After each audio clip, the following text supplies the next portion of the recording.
beautiful morning in Buffalo today. Just for the record, I brought the weather. I want you to know. I just saw the mayor. Mayor claims that he was responsible for the weather, that it's a local responsibility. I claim it is a state responsibility. Let me introduce the people who are with us today. From my far left, Kelly Cummings, who is the New York State Director of Operations, has been handling the operations all through COVID and been doing a fantastic job. I want to thank her. We have Kim Minkle, who is the Executive Director of NFTA, and the NFTA has been doing extraordinary work. They really have, and we're very proud of what they've done. To my right, the great Mayor of Buffalo, Mayor Byron Brown, who's been receiving accolades nationwide, you should know, for his good work, and he deserves it. And Commissioner Marie-Therese Dominguez, who is our Commissioner of Transportation and has been doing outstanding work. We wore masks today because with the new CDC guidance and the new New York State guidance, New York State is open.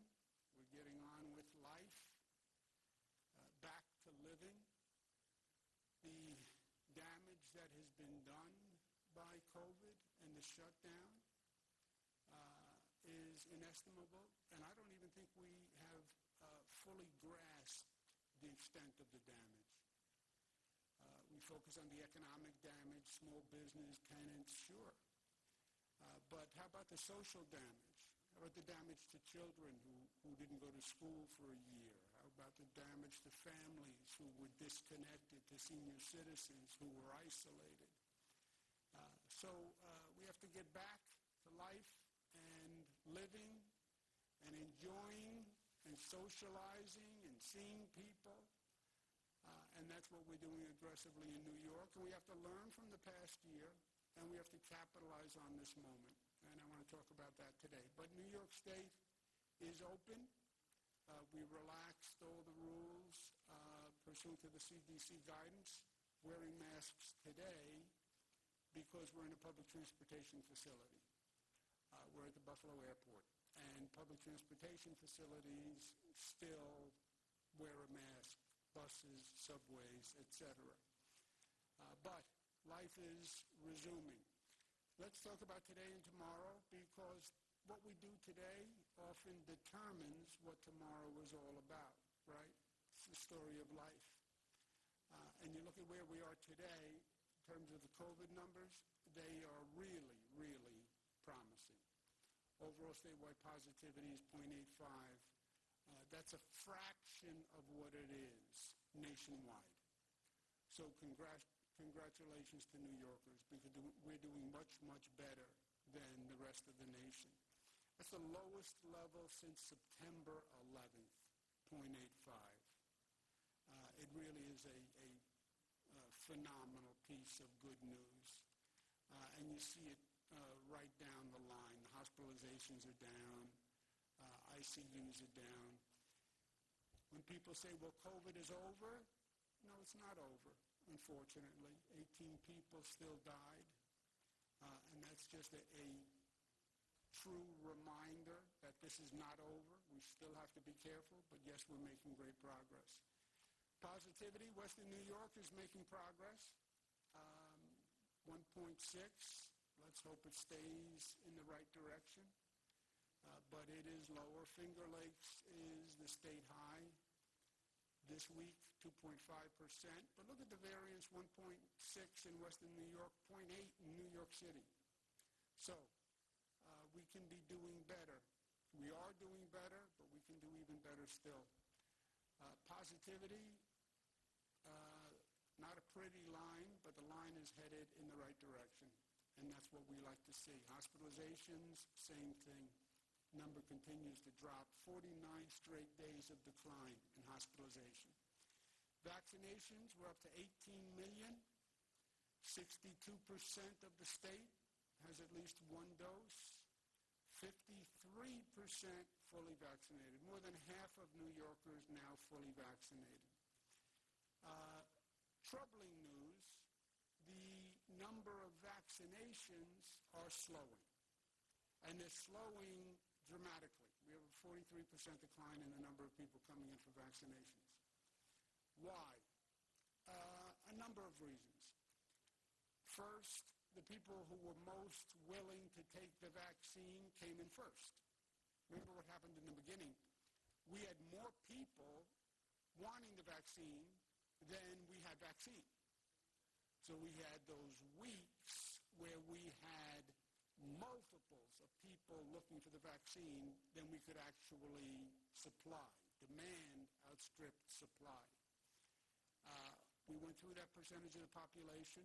Now we're getting to a percentage of the population that not only is not eager, but a percentage of the population that is probably going to require an incentive for them to go forward and take the vaccine.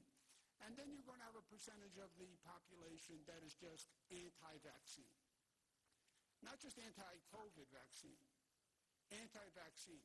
We went through this 2 years ago when we did the measles vaccine for children.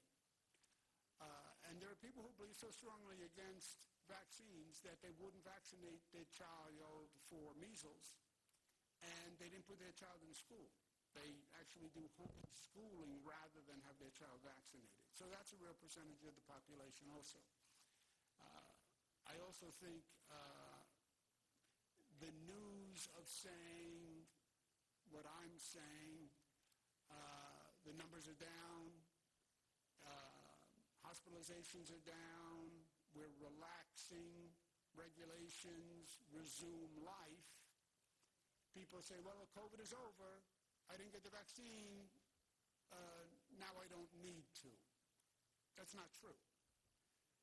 The regulations are relaxed for people who got vaccinated, not for people who didn't get vaccinated.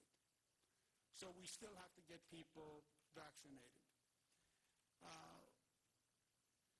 And the question that I think about all the time is, this is a unique moment in history. What do we do now to excel nationally and internationally? Every day you wake up, what do I do today that can actually help us excel? What's the opportunity today? We have to do two things. First thing is we have to vaccinate everyone. Vaccinate everyone, that's the goal. How do you proceed on vaccines? Make it easier, make it more accessible. For the people who are doubtful, communicate the facts. 18 million New Yorkers took the shot. 18 million. Hundreds of millions in this nation. The vaccine has been proven over and over and over again, not just in this country, but internationally it has been proven.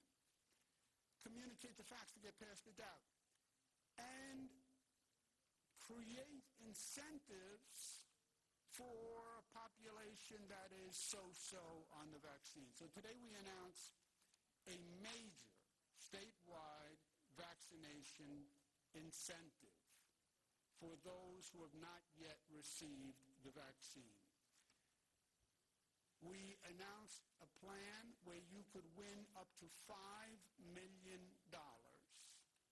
if you get vaccinated next week. Vax and Scratch. How do you like that name? Vax and Scratch. You get a vaccination, and you get a lottery ticket for the $5 million mega multiplier New York State Lottery. Now, the Vax and Scratch ticket has a first prize of $5 million, but a number of prizes that go down to $20. The chances of winning something in this program are 1 in 9 that you win something. So it is a very exciting lottery. The value of the ticket is $20. If you had to buy the ticket, it's $20.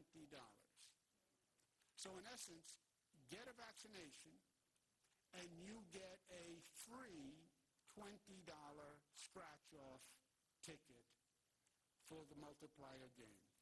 100% free. We're starting it at the 10 mass vaccination sites across the state. Here in Buffalo, it's at the University of Buffalo, but there are 10 conveniently located sites all across the state. It begins on Monday, the 24th. It goes to Friday, the 28th. There have been other states that have tried similar incentives. Some have a lottery that you could win $1 million. Our lottery, you can win up to $5 million. So we're excited about the prospects of this. It starts on Monday. If you were undecided about getting a vaccine or dubious about getting a vaccine, now you have an added bonus. Don't miss this chance. We're doing a pilot. It's just next week. We'll see how it goes, and we'll make decisions from there. But it is a situation where everybody wins. Everybody wins. You have a 1 in 9 chance of winning the lottery, but you get the vaccine and you win. Because if you get the vaccine, then this goes away. If you are vaccinated, there are more opportunities for you. You're going to see venues opening up with vaccinated sections and unvaccinated sections. And you're going to have more of a chance to participate in activities and resume life if you were vaccinated. You're going to a bar, you're going to a restaurant, you have your vaccine, you can take this off. You go to a restaurant, you have a meal, you can take this off. You want to go to a ball game, you have a better chance of getting in because you're vaccinated. So there are practical reasons in life to get the vaccine, besides protecting your own health and protecting your child's health and your family's health and your neighbor's health. Those reasons have all existed. There are now just practical reasons and advantages that you will have if you're vaccinated. We're also going to make it easier to get vaccinated by increasing access. Summer approaches, people are taking flights. If you're going overseas, there are countries that are going to require you to show your vaccine ticket that you were vaccinated to get in. But people who start to travel, they go to airports. We're going to say we'll have vaccine centers at the airports. So you're going to take a flight on the way to get the plane, come a few minutes early, get a vaccine at the airport on the way to get a flight, and make sure wherever you're going that you are vaccinated. And that vaccination is going to be required by more and more countries and states to allow access to visitors. You watch. So it's another reason to get it done, and it's another reason why it's easy to get it done, right? There are vaccine centers everywhere, and there are all sorts of incentives to get it done. That's the first key to excel in the moment. Vaccinate everyone. What's the second opportunity in this moment? Don't make the goal just reopening. People talk about reopen. We don't want to reopen in New York. Reopening suggests we're going to go back where we were the day before COVID. That was a year ago. That was more than a year ago. Life is not about going back to where we were. I want to go back to where I was a year ago. I don't want to go back to where I was a year ago. You don't want to go back to where you were a year ago. You want to go forward. Life is about going forward. You want to make progress. Our goal is not to reopen. Let other places talk about reopening. Our goal is to build back better than we were before. We went through a year of hell. We learned a lot. We're smarter. We're more united. We understand more. And we want to use this moment to build back better. You have a natural disaster. You have a flood. You have a hurricane. You have to rebuild your house. I'm going to build it back the way it was. No. I'm not going to build the house back the way it was. The kitchen was too small. The cabinets were old. The bathroom had to be redone. I'm going to build back a better house. We're going to build back a better state. And to do that, you have to think big and you have to think outside the box. Think how to get to yes, not why we can't. Get past the bureaucratic hurdles. Well, this is hard, this is hard. We went through a year of stagnation. The reaction has to be a year of aggressiveness and positive thinking, and we have ground to make up. One of the things we want to do is renovate the front door to the economy. What is the front door to the economy? The front door to the economy today is an airport.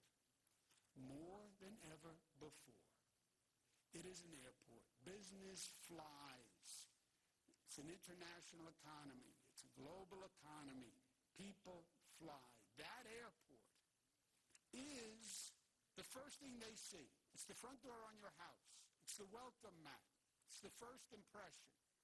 And we have been making unprecedented investments in our airports. New York State is already leading the way of all the other states in rebuilding its airport. We're building a new airport at LaGuardia, which in truth was one of the most outdated airports in the United States. But we're building a new airport at LaGuardia. First new airport in 25 years in the United States of America. Think about that for a second. You fly into any airport around the world, and you are blown away by the airport. It's a totally different experience. It's not land, take your bag, get in a cab. They are business centers. They're entertainment centers. You land in an airport. A lot of people never leave the airport. You fly to Dubai. You have your business meetings in the airport. You stay in the airport, do business, and then you leave. Shop in the airport. This country, that LaGuardia is the first new airport in 25 years. You have to say to yourself, what were we doing for 25 years? Where was this country when all these other countries were building these magnificent new airports as economic development generators? We lost 25 years. LaGuardia is going to be the first. JFK is going through a full transformation. We've also been modernizing our airports all across the state. Stewart International, Rochester Airport, Ithaca Tompkins Airport, Plattsburgh Airport, Syracuse Hancock, Elmira Corning. These have all been improved over the past few years. And what is happening at this airport is extraordinary, is really extraordinary, and is going to make a major difference and a major improvement. And I want to congratulate the NFTA and Kim Minko and Bill Vanasek for what they're doing here. New baggage claim, new passenger amenities, new concourses, easier to get in, easier to get out. So thinking of an airport in a different context, as your front door, as a place to do business, a place to entertain, a place where you can stay, a tourism center. Also, a place that is internationally competitive. The goal has to be, when you fly into the Buffalo Airport, it is just as competitive as flying into any airport anywhere in this country or anywhere on this globe. And we're going to offer a $250 million airport improvement competition for upstate airports Tell us your vision, your dream to improve your airport, and the state will partner with you. But think big. Think big, outside the box. Airports as business entertainment centers. Traveler experience improvements. Tourism center. When I land at an airport, I should find out at that airport all the tourism information, what I can do in Buffalo, what I can do in Niagara, what I can do in the Finger Lakes. Use it as an opportunity to introduce everyone to that region and to those opportunities. Green building upgrades, like the NFTA has done here. And public health screening capacity learning from COVID. COVID came in through the airports. Remember how COVID got here. Remember how Zika got here. Remember how dengue got here. Remember how Ebola got here. They don't start in the United States. They come through our airports. They get on a plane and they walk right through the airport terminal. Why did New York State have the worst COVID problem in the United States of America? Where was COVID? It was in China. Remember, China, President of the United States? Wasn't in China. Started in China. Went to Europe from China. And then flew here from Europe. It came from Spain. It came from Italy. It came from France. And nobody told us. And then when we found out, we didn't have the capacity to do the health screenings at the airports. Well, COVID's over. Mark my words, there will be another pandemic sooner than you think. Because COVID, we had warning of COVID. We had 7, 10 other diseases that came in that, frankly, we were lucky that did not explode like COVID. You need that capacity at the airport. Yes, security after 9/11, right? After 9/11, we all learned we need new security. And now, baggage screening, passenger screening. Post-COVID, public health screening. You get off a flight, you have to have the health capacity to test people for whatever we may need to test for at that time. That is going to be key in the airports of tomorrow. The applications are due on September 15th. So what will New York be like post-COVID? It will be what we make it. That's what it will be. It's up to us. States all across the nation are dealing with the same question. They were closed down, they have to rebuild. Countries all across the world are dealing with the same question. We were closed down, we have to rebuild. There is a moment of opportunity here and a moment to seize on, to transform, and to capitalize, to be the first one to rebuild the best and the smartest post-COVID. But you have to think big. You have to think transformatively. We have to be fast, and we have to be bold. And that's what New York is all about. Building a better tomorrow and a better New York, and using the moment and knowing that for New York, with New Yorkers, look at what we just did getting through COVID together. The sky is the limit if we believe that it's the limit. And if we let our imagination soar and our vision soar, and then we have the capacity to actually make it happen. Aristotle's formula for success, 2 steps. Decide what to do. Do it. That's it. Dream big, bold, visionary. And then do it. being here today. With that, I'm going to turn it over to our great mayor. I want to thank him for everything that he has done on so many different fronts. This has been a challenge for government leaders like never before. Mayors don't fight pandemics. Mayors don't deal with all the consequences of COVID. The health consequences, the economic consequences, the social consequences. And it really is a litmus test to show the caliber of an elected official. And some have failed, and some have risen to a new level.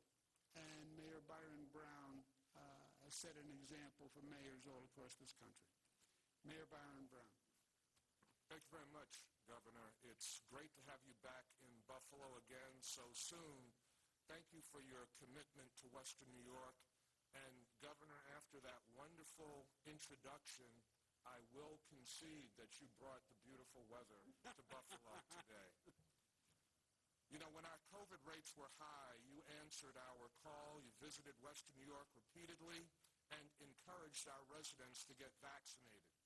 You directed the vaccine to our communities and worked with our local partners like Kim Minkle and the NFTA and many others to make sure the vaccine was easily accessible. The NFTA vaccination program that just ended yesterday was very, very successful. And now Governor Cuomo is back doing even more today. Now the COVID positivity rate here has declined. We can be even more focused now on recovery and reopening. But this is about more than just reopening. It's about showing the world everything that New York has to offer. We want to be the best city, region, and state in the nation post-pandemic. As you just heard, our airports are the gateways to our communities. They are one of the first things people see when they enter our great state, and we want to leave a good impression. The ability to apply for this funding for our airport is great news for Buffalo and Western New York.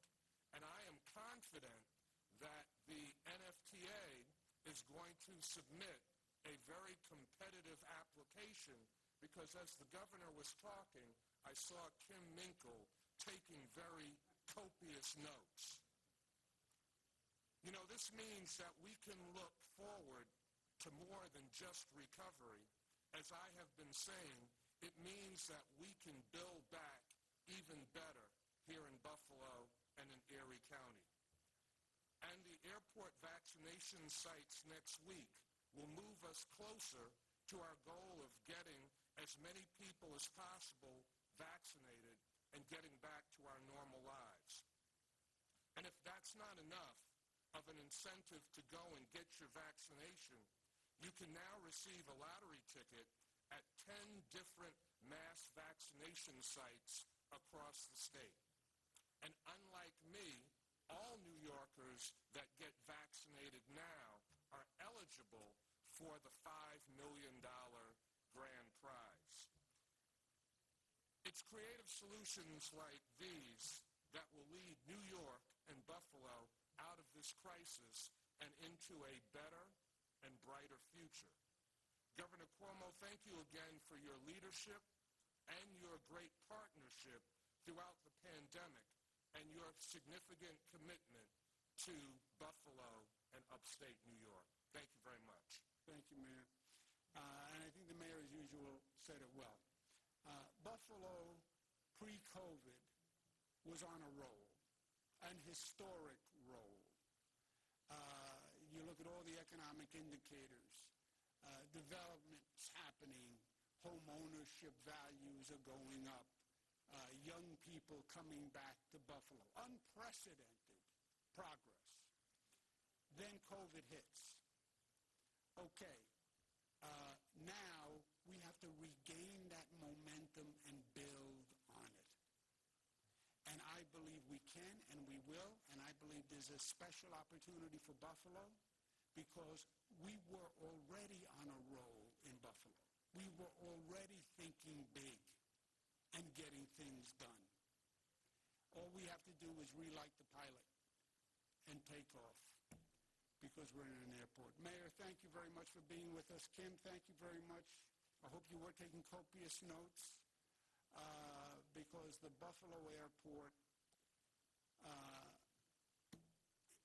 is key. I was at, when I was HUD Secretary, I was at an economic development conference, and one of the economic development speakers was talking about, there's this whole speech about the front door, and he's going on and on. What's the front door of your house look like? What is do you have a mat in front of your front door? Does it say welcome? What does the doorbell sound like? What does this shrubbery look like? And I said, what is this fella talking about? It was after lunch. I was a little suspicious.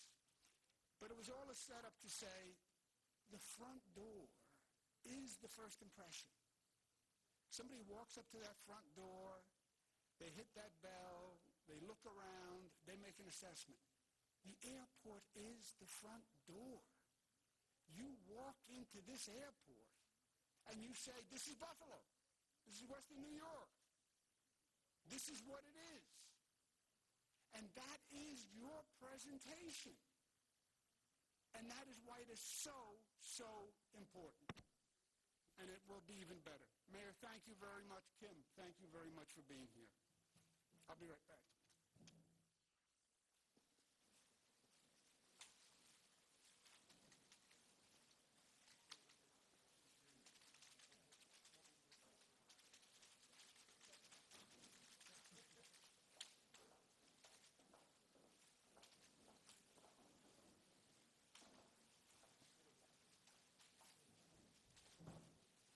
Mask on, mask off. Let's take a couple of questions.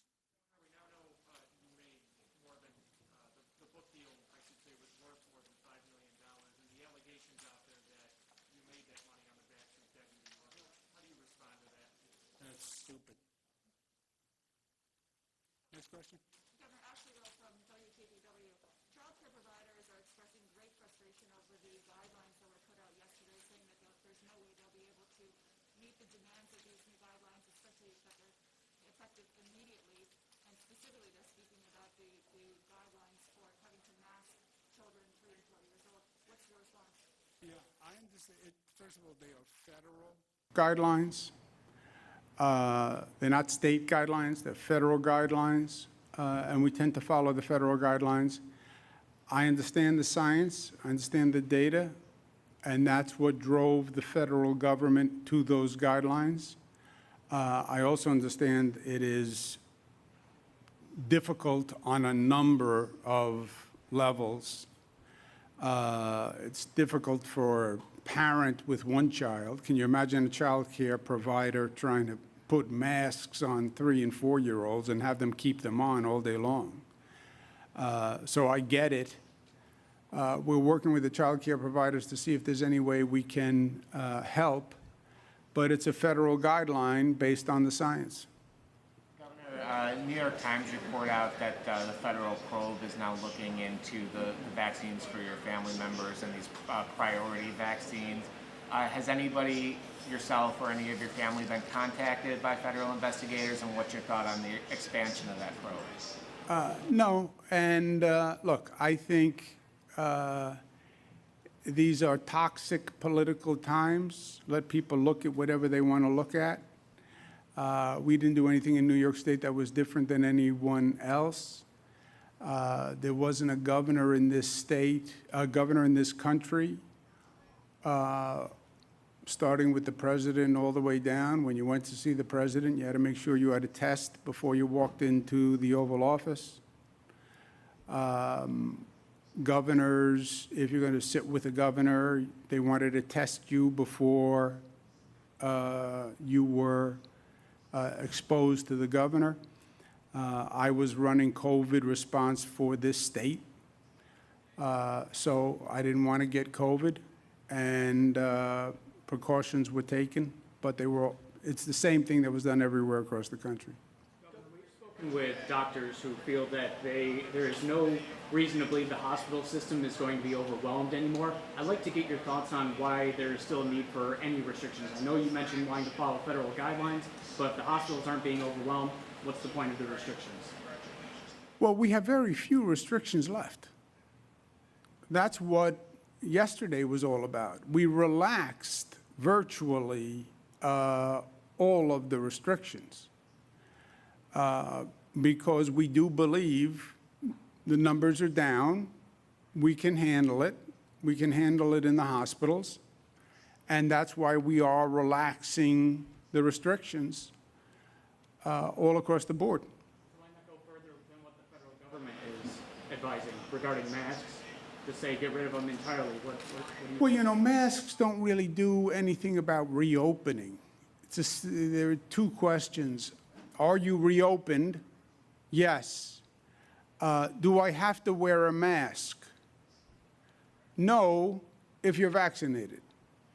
That's the sum and substance of it. If you're unvaccinated, it's still open, but you have to wear a mask. You don't want to wear a mask, then just get the vaccine. I mean, what is a reason not to get the vaccine? I don't want to get the vaccine because government says I should get the vaccine. Well, government doesn't say you should get the vaccine. Every medical professional says you should get a vaccine.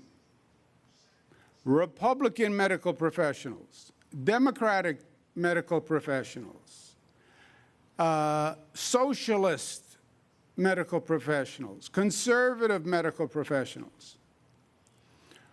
Well, I don't believe in vaccines, and I'm afraid of them. Okay, I get it.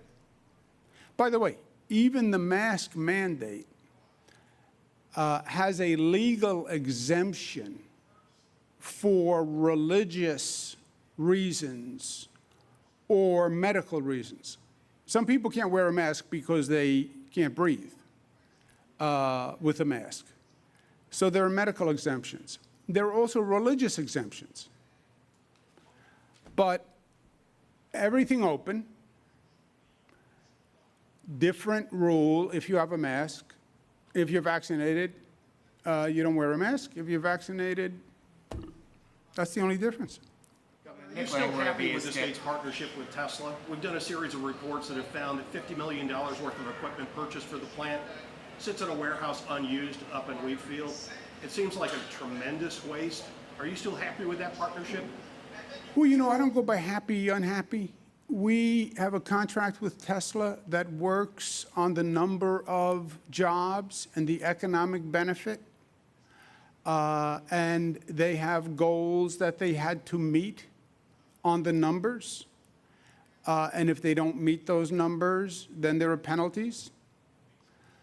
And they have met all the goals. So they have done exactly what we expected them to do. And that's the basis of a transaction. You know, it was not, this was a very specific, you do this and we do this. And if you don't do what you're supposed to do, then we don't provide economic benefits. And they have met all those goals. But are you saying that wasting $50 million is just the cost of doing business on this? I don't know about the equipment. I don't know about the equipment. I don't know if we had, if the equipment was in the contract. I think it was the number of jobs primarily. But I don't know about the equipment. If that was part of the contract and they're breaching the contract, then we'll have a problem. Governor, the state GOP chair is standing outside calling on you to release the entire book contract for the public to see. Would you be willing to do that? Release the entire, what does that mean? Your entire book contract so everybody can see all the details of the contract. There was, you know the details. It was, I release my taxes every year. go ask him if he releases his taxes to the public, and if not, what is he hiding? I have disclosed more of my life than probably any elected official in the state of New York, probably more than any governor who has ever served in the state of New York. I've released my tax returns probably going back 30 years. Every year, my taxes are released. And I love the disclosure of tax returns because you see everything in a tax return. It's more descriptive than a financial disclosure form. You see a person's tax return, you know everything about that person. And I have released my taxes every year. The only one. The only one. So go say to someone, let me ask you a question. Nobody has released more information than the governor. Why don't you ask your Republican colleagues to release their tax returns? Why don't they? Why don't you, Mr. Chairman, release your tax returns? Well, I'm not in office. Okay, well, how about your Republican colleagues who are in office? Do you call on them to meet Cuomo's standard and release their taxes? Are you calling on the Republican senators and assemblymen to release their taxes? It's all phony politics. I mean, you can't even ask the question with a straight face. Good thing you're wearing a mask. If there was a So the book, it's all in there. The book is $3 million. This payment of the $3 million, after taxes, I gave 1/3 to charity and put the remainder in a trust for my kids. Because my kids, for me, are what got me through COVID. It sounds strange, but COVID for me was every day. COVID for everyone was every day. If you had to stay home and chase a 2-year-old around the house, if you had to stay home and you couldn't go to work, it was stressful for everyone every day. But for me, I had my 3 daughters with me. They each had a responsibility where they were doing something with COVID. One was doing mental health consequences for children. One was doing social media. And they knew I was under a lot of pressure, and they went to great lengths to give me the strength to carry forward. And they were extraordinary. I brought them to press conferences, and they did a beautiful job. So that's how I got through COVID. Governor, as you know, the census shows that the state will lose 1 congressional district. And you have expressed your desire to investigate legal challenges to that by referring it to the Attorney General. Do you think there's any real possibility of that being successful? Or is it just done because the numbers are... Hope springs eternal, Bob. But you know me, I try everything. Is it a slam dunk? No, far from it.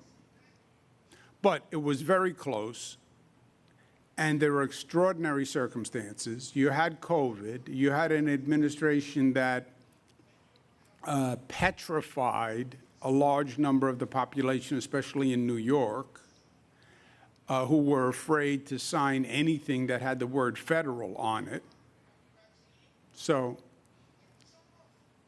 let's take one more. There was a person, Governor, who lost a loved one from COVID, and they were upset to see you making money writing a book about how you handled COVID.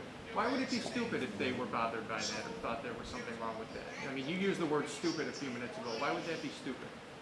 I thought your question was stupid and offensive. I wrote a book saying this is what we should learn from what has happened so far in COVID, because we're not done and it's going to continue. And if we don't learn the lessons, we're going to continue to make the same mistakes. That's why I wrote the book. And by the way, that's what happened.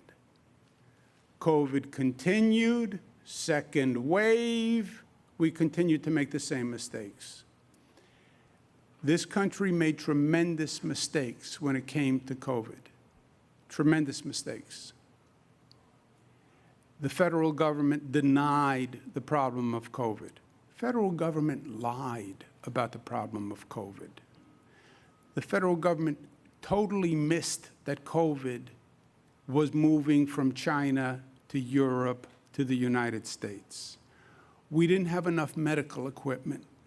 We didn't have enough Q-tips to do testing. We didn't have enough PPE. We didn't have enough public health emergency response. We politicized a public health emergency. We politicized it. That's your question. We politicized it. Trump blamed Democratic governors for deaths. Trump said people died because the Democratic governors didn't handle it well. Now, when he said that, COVID was primarily in the Democratic states. Fast forward 3-4 months later, it's in Florida, it's in Texas, it's in Republican states. And that whole argument crumbled. But when COVID started, New York, California, Pennsylvania, Michigan, and the message was the Democratic governors are mishandling it. And the federal government was, I have no responsibility. I left it up to the states. Who ever heard of leaving a national pandemic up to the states? I don't have a CDC. I don't have the resources to do international, global detection of a disease. It was all political. Blame, and use the emotion politically. That's what that is. Everybody in the state of New York, we went from the highest infection rate in the United States to one of the lowest. What else could the people of New York have done? We worked 7 days a week, 24 hours a day. We did the impossible in this state. We had a hospital capacity of 50,000. We were looking at 140,000 people to overwhelm a hospital system. Yes, people died. People died. People died from COVID. 18 people died yesterday. Who's to blame? Who's to blame? How do you want to politicize the 18 deaths of yesterday? Thank you very much. Governor, are any discussions on Thank you.